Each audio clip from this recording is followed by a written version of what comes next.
আসসালামু আলাইকুম। Welcome to Yasmin recipes. আশা করি আল্লাহর রহমতে সবাই ভালো আছেন। গাজরের হালুয়া তো সচরাচর সবাই খেয়েছেন। গাজরের লাড্ডু খেতেও অনেক মজা। আজকে গাজরের লাড্ডু বানাবো।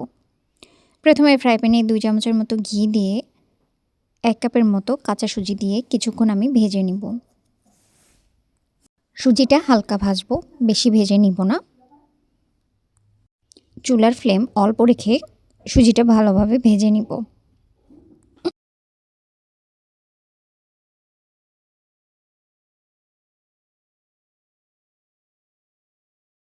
সুজি ভাজা হয়ে গেলে চুলা বন্ধ করে এর মধ্যে আমি তেজপাতা এবং সাদা এলাচের গুঁড়ো দিয়ে দেব।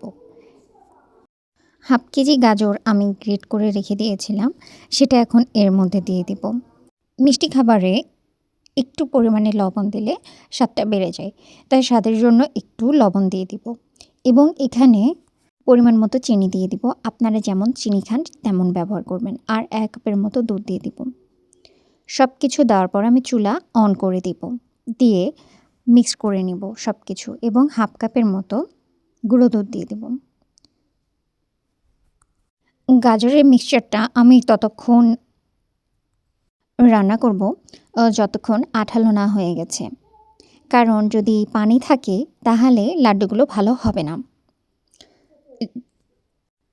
অনেকটাই আঠালো হয়ে এসেছে, এই সময় আমি ২ চামচের মতো ঘি দিয়ে দিব। ঘি দিয়ে আবারও নাড়াচাড়া হইলে যখন দেখব যে ফ্রাই প্যান থেকে লাড্ডুর মিক্সচারটা উঠে এসেছে, তখন আমি চুলা বন্ধ করে দেব এবং ৫ থেকে ১০ মিনিটের জন্য ছেড়ে দেব ঠান্ডা হইতে।